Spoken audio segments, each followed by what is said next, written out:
Salut à toi, et aujourd'hui j'aimerais bien partager mon point de vue sur quelle serait la société parfaite.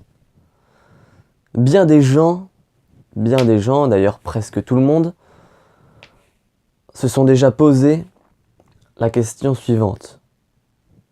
Quelle serait la société parfaite? La société qui ferait que le monde serait parfait.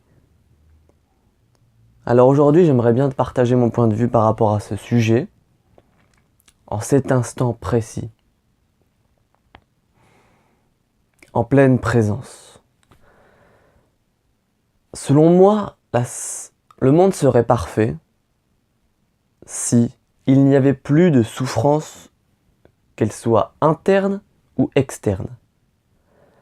Le nombre de souffrances externes a quand même énormément diminué depuis maintenant beaucoup d'années.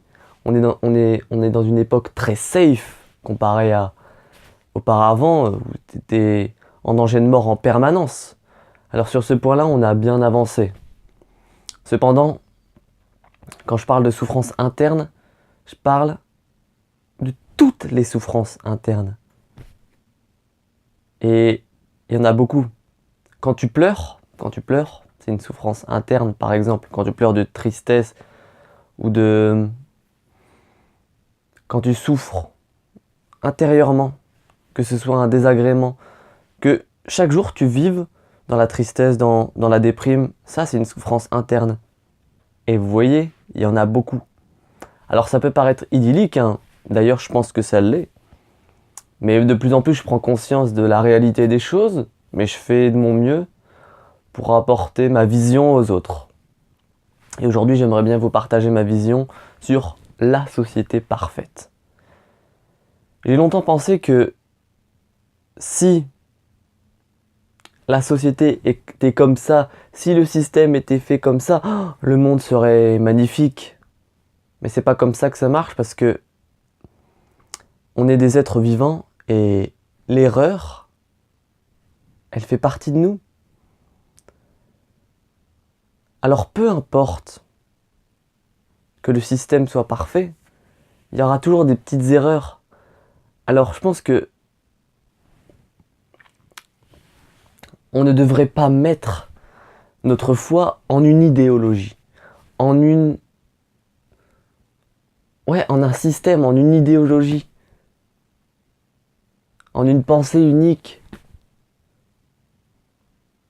Parce que peut-être que de façon éphémère ça réglerait les choses, comme le système actuel, de façon éphémère ça règle les choses, mais à long terme, ça se plante carrément, hein. Et je suis en train de lire un livre de Eckhart Tolle qui s'appelle Nouvelle Terre. J'avais déjà lu un de ses précédents ouvrages, Le pouvoir du moment présent, qui m'avait d'ailleurs beaucoup changé. C'est d'ailleurs le livre qui m'a changé, voilà, par excellence. Mais là, je suis en train de lire un de ses autres ouvrages, et il dit que, par exemple, le communisme, et je suis tout à fait d'accord avec lui, c'était une super idéologie, c'était une super idée. On aurait pu croire que ça aurait pu sauver le monde, parce que c'est une très belle idée le fait de partager tout, que tout le monde partage tout le monde soit égal, reçoivent des parts égales, etc. Mais sauf qu'il y a l'État derrière. Mais ça aurait été une super idée. Le problème, donc admettons que l'idée soit presque parfaite. Mais le problème, c'est pas l'idée. C'est qui compose l'idée? C'est les humains. Alors le problème, c'est pas le système en fait. Le problème, c'est nous-mêmes personnellement. Et la plupart des gens ne comprennent pas ça. Le pouvoir personnel, ton pouvoir personnel, mon pouvoir personnel, il est immense, c'est-à-dire c'est le plus grand pouvoir. Donc c'est ça qu'on doit changer, c'est ça qu'on a besoin de changer. Libre à toi de changer ou pas, fais comme tu veux, vis ta vie, mais sache que si tu ne changes pas, si je ne change pas, si chacun d'entre nous ne change pas et prend conscience des choses, prend conscience de l'origine des choses,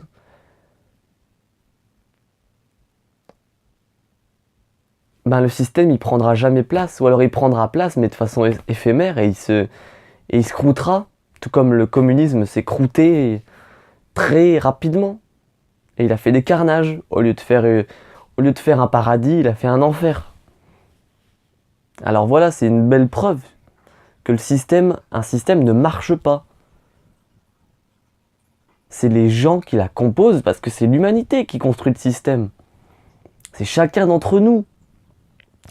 Et l'origine de toute chose, c'est pas le système comme je vous disais, mais l'origine, comme le dit Eckhart Tolle, l'origine c'est la conscience, c'est notre conscience, c'est-à-dire c'est l'origine de tout. C'est la base de tout. C'est notre vie. C'est nos pensées. C'est la façon dont on se perçoit. Alors je t'invite, comme je vais pas m'attarder sur la description de ce que fait Eckhart Tolle, à aller lire ce qu'il fait. Même si t'aimes pas, je pense que ça pourra au moins t'apporter une petite vision. Tu t'aimes pas, tu passes ton chemin. T'aimes bien, tant mieux. Après, je ne dis pas qu'il détient une réalité absolue, parce que personne détient une réalité absolue. Absolue, oui. Absolue. Moi, je détiens ma réalité, tu détiens la tienne. Et le mieux, c'est de se connecter, de savoir échanger nos points de vue, s'enrichir l'un l'autre. Parce que si on était tous pareils, on n'avancerait pas. Alors, je t'invite à te renseigner sur comment tu peux faire pour développer ton pouvoir personnel, sur ta conscience, un peu sur ta spiritualité. Pas être religieux, je te dis surtout pas d'être religieux, justement. Je te dis juste d'avoir une vie épanouissante et de prendre conscience des choses. Ça peut paraître vague. Peut-être je ferai peut-être une vidéo sur ce sujet à l'avenir. Je t'invite quand elle sortira, à la regarder. Mais bref, c'était ma vision sur une société parfaite. Donc, l'essentiel à retenir, c'est que peu importe la beauté d'un système qui donne envie, comme le communisme, qui est une super idée, hein. Si par exemple, imaginons, tout le monde prenait conscience de sa propre vie, de ses propres croyances et de ce qu'il fait, mais en fait le système serait un peu une organisation, mais il serait super facile à mettre en place. Mais là, c'est pour ça que la politique commence à échouer, au final. Parce que la plupart des gens ont oublié qui ils étaient.